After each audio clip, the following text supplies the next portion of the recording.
బులెటిన్లో big breaking news చూస్తున్నాం. గుజరాత్ రాష్ట్రంలోని అహ్మదాబాద్ నగరంలో గురువారం ఒక పెను విమాన ప్రమాదం చోటు చేసుకుంది. ఎయిర్ ఇండియాకు చెందిన విమానం టేక్ ఆఫ్ అవుతున్న సమయంలో అదుపు తప్పి చెట్టును ఢీకొట్టి కూలిపోయినట్లు ప్రాథమిక సమాచారం అందుతోంది. ఇక ఈ ఘటన స్థానిక మేఘాని నగర్ పరిధిలోని గోడాసర్ క్యాంప్ ప్రాంతంలో జరిగినట్లు అధికారులు తెలిపారు. ఇక ప్రమాద సమయంలో విమానంలో 242 మందికి పైగా ప్రయాణికులు ఉన్నట్లు తెలుస్తోంది.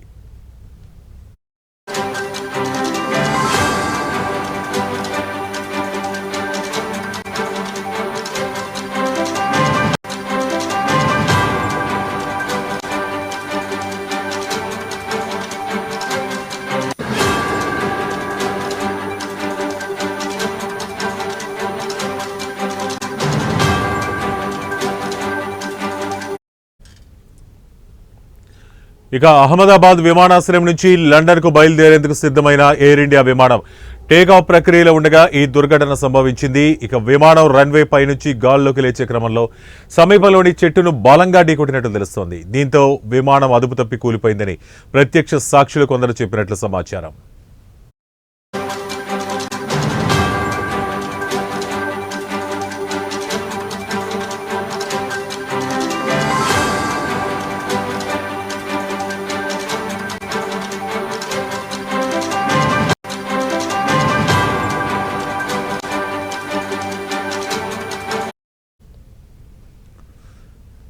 ఈ ప్రమాద వార్త తెలియగానే విమానాశ్రయ అధికారులు సహాయక బృందాలు హుటాహుటిన ఘటనా స్థలానికి చేరుకున్నాయి.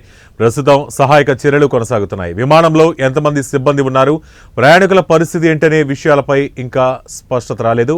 ఈ దుర్ఘటనలో ఆస్తి నష్టం, ప్రాణ నష్టం ఎంత మేరకు జరిగిందనే వివరాలు తెలియాల్సి ఉందని అధికారులు పేర్కొన్నారు. ఇక ఘటనకు గల ఖచ్చితమైన కారణాలపై దర్యాప్తు ప్రారంభించినట్లు సంబంధిత వర్గాలు తెలిపాయి. ఇక పూర్తి వివరాలు త్వరలోనే వెల్లడయ్యే అవకాశం ఉంది. ప్రయాణికుల బంధువులు ఈ విషయంపై ఆందోళన చెందుతున్నారు.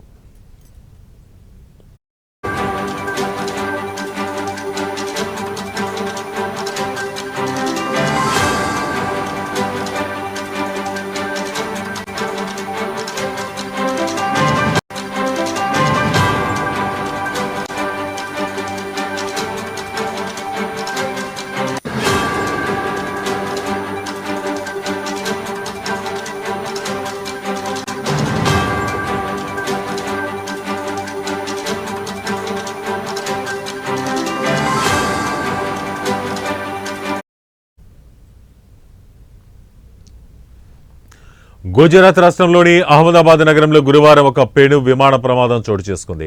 ఎయిర్ ఇండియాకు చెందిన విమానం టేక్ ఆఫ్ అవుతున్న సమయంలో అదుపు తప్పి చెట్టును ఢీకొట్టి కూలిపోయినట్లు ప్రాథమిక సమాచారం అందుతోంది. ఈ ఘటన స్థానిక మేఘాని నగర్ పరిధిలోని గోడాసర్ క్యాంప్ ప్రాంతంలో జరిగినట్లు అధికారులు తెలిపారు. అయితే ప్రమాద సమయంలో విమానంలో 242 మందికి పైగా ప్రయాణికులు ఉన్నట్లు తెలిసింది.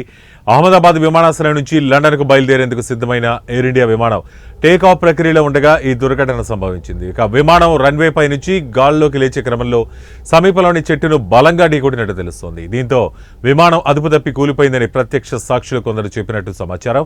ఇక ఈ ప్రమాద వార్త తెలియగానే విమానాశ్రయ అధికారులు, సహాయక బృందాలు హుటాహుటిన ఘటనా స్థలానికి చేరుకున్నాయి. ప్రస్తుతం సహాయక చర్యలు కొనసాగుతున్నాయి.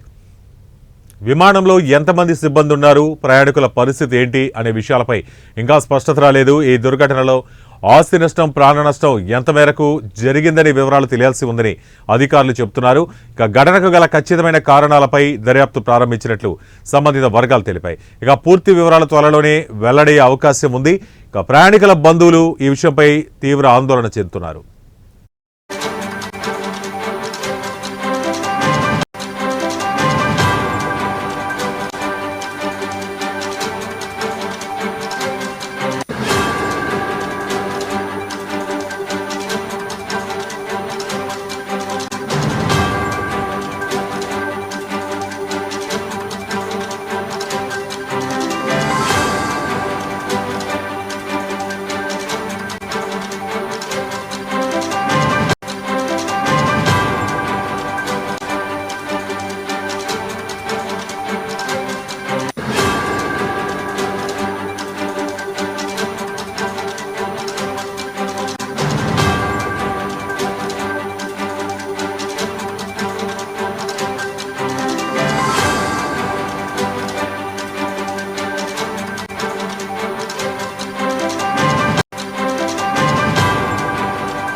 సమితి ప్రెసిడెంట్గా కవిత చేసిన పోరాటాలు కూడా అంతా గుర్తుకు తెచ్చుకున్నారు.